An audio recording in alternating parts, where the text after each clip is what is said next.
Jembatan tak hanya sekadar infrastruktur transportasi yang menghubungkan dua tempat yang sebelumnya terpisah oleh sungai, jalan, atau lainnya. Banyak diantaranya telah menjadi ikon dan mempercantik sebuah kawasan. Beberapa diantaranya bahkan ada yang menjadi destinasi wisata. Nah, di Sumatera Barat sendiri ada beberapa jembatan ikonik, bahkan ada juga yang mempunyai cerita menarik tersendiri. Nah, apa saja nih jembatan ikonik di Sumatera Barat? Kita sebagai masyarakat Sumatera Barat harus tahu ya. Makanya tonton video ini sampai habis. Dan selamat datang di akun channel YouTube Kreatif Hamdi.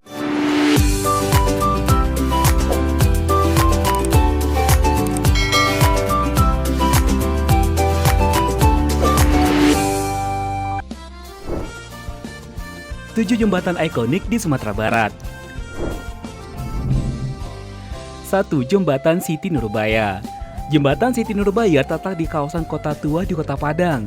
Sejak lama kawasan ini memang telah menjadi kawasan wisata. Oleh sebab itu, keberadaan jembatan Siti Nurbaya makin melengkapi keindahan kawasan ini. Nah, dari jembatan ini, pengunjung akan menyaksikan kawasan aliran sungai Batang Arau kedua arah Muaro dan arah hulu sungai. Deretan perahu, kapal nelayan, dan kapal wisata juga menjadi suguhan keindahan tersendiri. Nah, pada malam hari, jembatan Siti Nurbaya dihiasi oleh lampu-lampu yang indah. Jembatan ini pun sempat semeraut karena banyaknya pedagang kaki lima yang membuka lapak di sisi kanan dan kiri.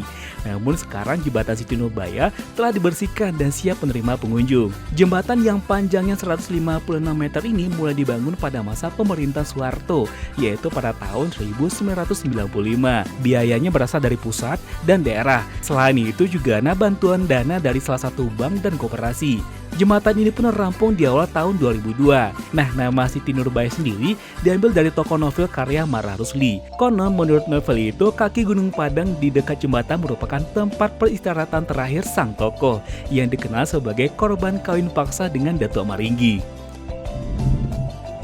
2. Jembatan Akar atau Jembatan Akar. Jembatan Akar adalah jembatan unik yang menjadi destinasi unggulan pesisir selatan atau PESEL. Nah, objek wisata ini menjadi primadona dan sangat terkenal, sehingga menjadi destinasi wajib untuk dikunjungi jika berwisata ke pesisir selatan. Jembatan Akar yang bagi masyarakat setempat disebut dengan Titian Aka, terletak di Nagari Puli-Puli, Kecamatan Bayang Utara, Kabupaten Pesisir Selatan. Berjarak sekitar 90 km dari Kota Padang, ibu kota Sumatera Barat. Nah, tak sulit ya untuk menemukan jembatan Akar ini dengan kendaraan, mobil, atau motor. Cuma sekitar 2 jam saja untuk tiba di jembatan Akar. Sejarahnya, sekitar lebih dari seabad yang lalu, di Puli-Puli ada anak bernama Sokan. Ia dikenal sangat kreatif. Nah, setelah dewasa, ia dipanggil Pakia Sokan. Gelar Pakia adalah penghormatan warga karena dia juga seorang ulama yang punya banyak murid. Semasa hidupnya, Pakia Sokan terkenal sangat dermawan dan punya kepedulian sosial yang tinggi.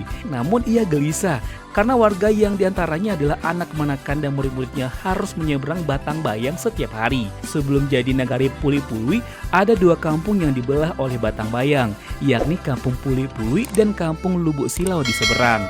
Jadi setiap hari warga termasuk anak-anak kampung Lubuk Silau harus menyeberang sungai jika mau ke pasar. Begitu pula warga atau anak Puli-Puli yang ingin mengaji ke kampung Lubuk Silau. Nah, singkat cerita, Pakia Sokan pun memutar otak bagaimana cara membuat jembatan untuk menghubungkan kampung Puli-Puli dan kampung Lubuk Silau. Jika dibuat dari bambu, sangat rentan ambruk di bawah air bah. Nah, disinilah kemudian muncul ide Pakia Sokan untuk membuat jembatan dari akar pohon. Sebab akar pohon yang hidup makin lama makin besar dan kuat. Namun tentu bukan pohon sembarangan. Pohon yang dipilih harus yang punya akar yang panjang dan kuat. Berbagai jenis pohon yang ada di hutan sekitar kampung pun dipelajarinya. Uji coba kemudian dilakukan terhadap berbagai jenis pohon. Hingga akhirnya pilihannya jatuh pada jenis kayu, pohon kubang, dan beringin. Pada tahun 1916, Pakia Sokan mulai menanam 2 jenis pohon pilihannya, yakni pohon kubang dan pohon beringin. Di sisi sungai Kampung Puli-Puli ditanam pohon kubang dan di sisi sungai Kampung Lubuk Silau ditanam pohon beringin. Pohon yang sudah ditanam itu oleh Pakia Sokan tidak dibiarkan tumbuh begitu saja, tapi dirawat hingga tumbuh menjadi pohon yang besar. Karena kayu yang ditanam semakin besar dan subur, akar-akarnya pun mulai banyak dan memanjang. Mulailah Pakia Sokan menjalin atau mengenyam akar itu satu persatu mengikuti tiang bambu yang terpasang. Makin lama akar makin besar dan jalinan makin kuat. Nah, menurut tokoh masyarakat setempat, tepat, butuh waktu sekitar 26 tahun hingga jalin akar kedua pun benar-benar bisa dilalui sebagai jembatan titian. Nah, hingga kini jembatan akar atau titian akar sepanjang 25 meter masih berdiri kokoh. Hanya saja jembatan akar telah disepakati hanya untuk keperluan wisata. Untuk aktivitas masyarakat setempat telah dibangun jembatan permanen sekitar 50 meter dari lokasi. 3. Jembatan Lipapeh. Jembatan Lipapeh menghubungkan kawasan Taman Marga Satwa dan Budaya Kinantan atau TMBK dengan Benteng Fordekok di Kota Bukit Tinggi. Terbuat dari baja, jembatan ini pun dibangun pada tahun 1995 dengan warna kuning dan merah yang dominan sebagai hiasan. Dari bawah, jembatan Lipapeh memang hanya terlihat sebagai jembatan penyeberangan dan kurang begitu menarik. Namun saat melintasi langsung, pengunjung akan merasakan sendiri keistimewaan jembatan ini. Ada getaran dan goyangan yang justru bisa memancing adrenalin. Nah, sementara itu pada bagian tengah jembatan terdapat desain rumah adat tradisional Minangkabau, dilengkapi dengan goyang di bagian atasnya. Ukiran khas ranah Minang juga terlihat jelas saat menapaki kaki di jembatan yang menggunakan kayu sebagai landasannya. Tidak itu saja ini teman, dari jembatan Lipapeh pengunjung dapat menikmati keindahan Kota Bukit Tinggi yang dikelilingi perbukitan, Gunung Merapi dan Gunung Singgalang. Nah, jika berkunjung atau berwisata ke Kota Bukit Tinggi, jangan sampai melupakan ikon dari Kota Bukit Tinggi ini. 4. Jembatan Ratapan Ibu.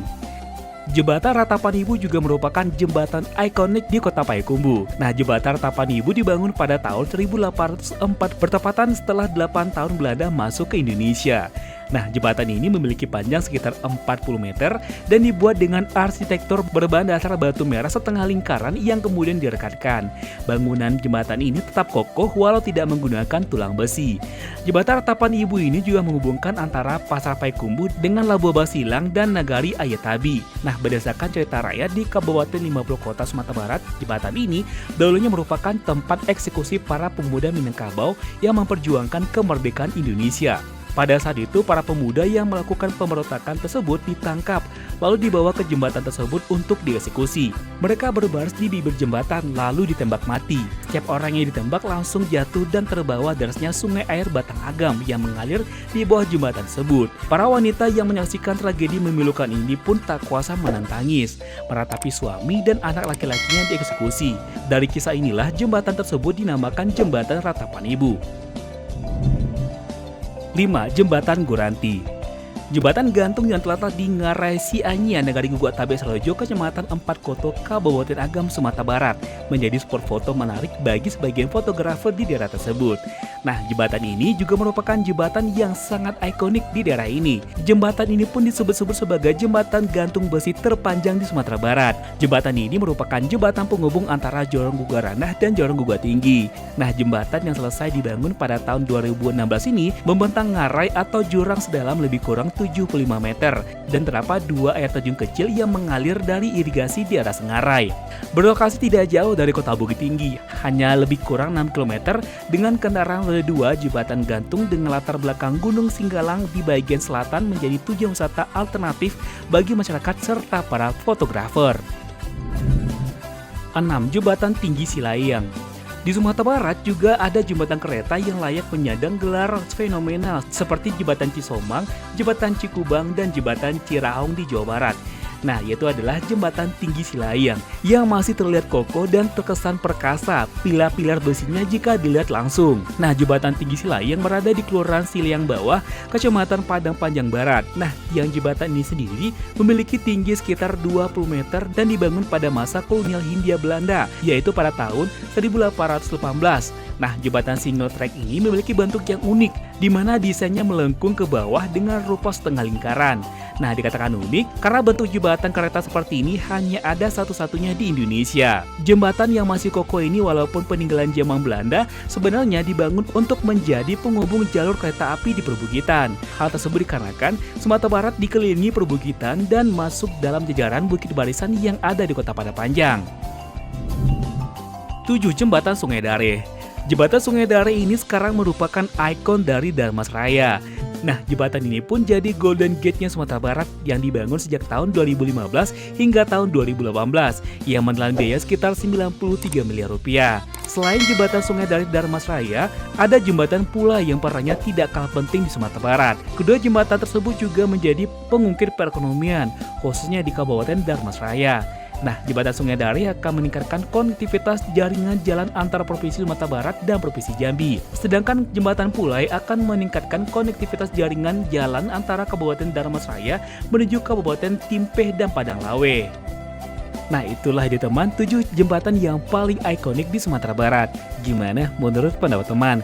Di mana lagi nih menurut teman jembatan ikonik lainnya yang ada di Sumatera Barat? Silahkan tulis di kolom komentar ya. Sebelum kita close video ini seperti biasa, kembali kita ingatkan teman untuk support channel ini dengan cara tekan tombol subscribe, aktifkan juga tanda loncengnya. Like dan komennya jangan sampai ketinggalan. Dan jika menurut teman video ini menarik dan bermanfaat, bantu kami untuk share ke sosial media yang teman punya, agar channel ini bisa semakin berkembang dan kita tentunya bakal lebih bersemangat lagi untuk memberikan video menariknya. Dan jangan lupa juga untuk tinggalkan super thanks-nya. Akhir kata, assalamualaikum warahmatullahi wabarakatuh. Sampai ketemu di video selanjutnya. Jangan lupa bahagia dan jangan lupa juga untuk melakukan satu kebaikan untuk hari ini. Bye-bye.